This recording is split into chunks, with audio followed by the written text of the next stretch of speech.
আসসালামু আলাইকুম ওয়া রাহমাতুল্লাহি ওয়া বারাকাতুহু। আলহামদুলিল্লাহি রাব্বিল আলামিন ওয়াসসালাতু আসসালামু আলা রাসূলিহিল কারীম, আম্মা বা'দ। আজকের প্রশ্ন, মানব সৃষ্টির উদ্দেশ্য কি? ইবাদত অর্থ কি? ইবাদত কাকে বলে? ইবাদত কত প্রকার ও ইবাদত কবুলের শর্তসমূহ কি কি? উত্তর: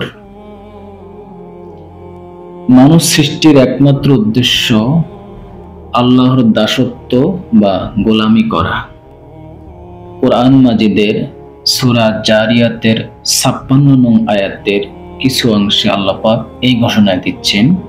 আল্লাহ বলছেন, বিসমিল্লাহির রহমানির রহিম, ওমা খালাকতুল জিন্না ওয়াল ইনসা ইল্লা লিয়াবুদুন।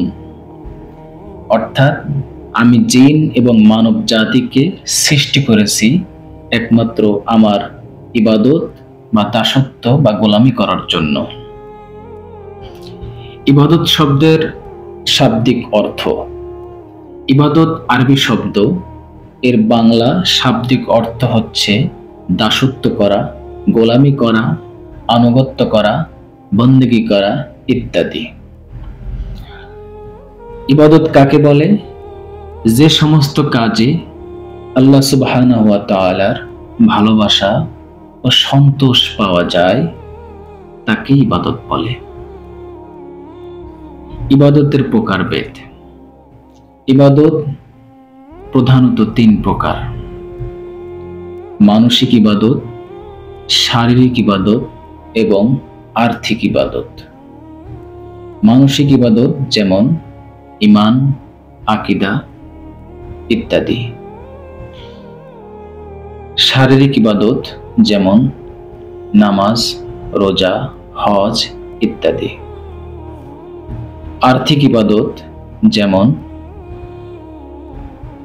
হজ, যাকাত, সদকা ইত্যাদি। ইবাদত কবুলের শর্ত ৫টি।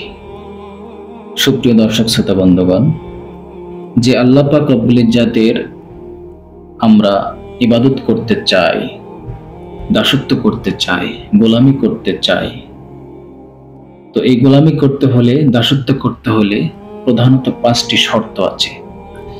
এই শর্ত যদি আমরা ইবাদতের ভিতরে না রাখি তাহলে আমাদের ইবাদত কবুল হবে না। তার ভিতরে ১ নম্বর হচ্ছে ঈমান।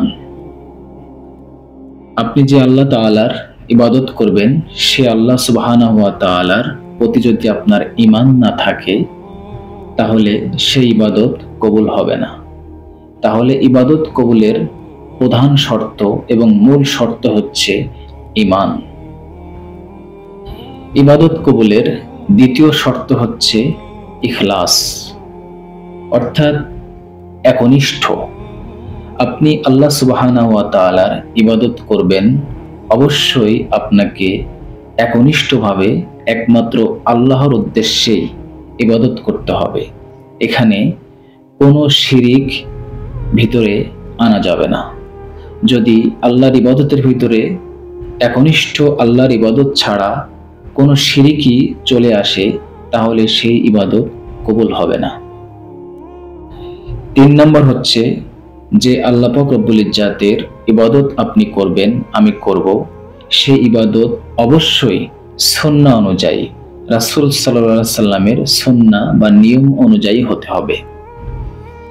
যদি রাসূল সাল্লাল্লাহু আলাইহি সাল্লামের নিয়ম বা সুন্নাহ অনুযায়ী না হয় তাহলে ইবাদত কবুল হবে না। ইবাদত কবুলের ৪ নম্বর শর্ত হচ্ছে সহিহ নিয়ত। অবশ্যই একমাত্র আল্লাহ পাকের উদ্দেশ্যেই আপনাকে ইবাদত করতে হবে, সহিহ নিয়ত থাকতে হবে। হাদিস শরীফে এসেছে, ইন্নামাল আমালু বিন্নিয়াত, প্রত্যেক কর্ম তার নিয়তের উপর নির্ভরশীল। অর্থাৎ আপনি যে আল্লাহর ইবাদত করছেন, আল্লাহর দাসত্ব করছেন, গোলামি করছেন, এটার ভিতরে কোনো মানুষকে দেখানো বা অন্য কোনো নিয়ত থাকতে পারবে না। একমাত্র আল্লাহকে সন্তুষ্টি করার উদ্দেশ্যেই সঠিক নিয়তে, সহি নিয়ত আপনাকে থাকতে হবে, তাহলেই ইবাদত কবুল হবে। 5 নম্বর শর্ত হচ্ছে রিয়া বা অহংকার মুক্ততা।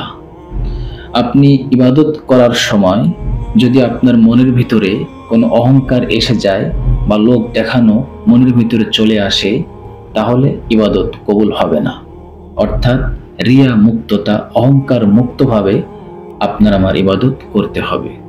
তাহলে ইবাদত কবুলের প্রধানত 5টি শর্ত, সেটা হচ্ছে ঈমান, ইখলাস, সুন্নাহ অনুযায়ী, সহি নিয়ত ও অহংকার বা রিয়া মুক্ততা। সুপ্রিয় দর্শক শ্রোতা বন্ধুগণ, আপনারা মৌলিক যে আমাদের মানুষ সৃষ্টির উদ্দেশ্য কি এবং ইবাদত অর্থ কি, ইবাদত কাকে বলে, ইবাদত কত প্রকার ও কি কি, এবং ইবাদত কবুলের শর্ত সমূহ কি কি, এটা আপনারা শুনলেন। সুপ্রিয় দর্শক শ্রোতা বন্ধুরা, আমরা আমাদের এই পেজে প্রতিনিয়ত নিয়মিত এইরকম ইসলামিক মৌলিক বিষয়গুলো নিয়ে আলোচনা করব এবং প্রশ্ন উত্তর ভাবে আপনাদের মাঝে প্রকাশ করব ইনশাআল্লাহ। যদি আপনাদের এই ভিডিওটা ভালো লাগে তাহলে আপনারা এই আমাদের এমএইচ ইসলামিক টিভি পেজটি ফলো করে আমাদের পাশে থাকুন এবং দাওয়াতি কাজ হিসেবে আপনারা পেজটিকে ফলো করে অন্যদের মাঝে শেয়ার করে দিবেন। ইনশাআল্লাহ আপনাদের যদি কোনো প্রশ্ন থাকে তাহলে আপনারা এই পেজের কমেন্ট বক্সে এসে আপনারা প্রশ্ন লিখতে পারেন। ইনশাআল্লাহ আমরা পরবর্তীতে আপনাদের এই প্রশ্নের উত্তর দেওয়ার চেষ্টা করব।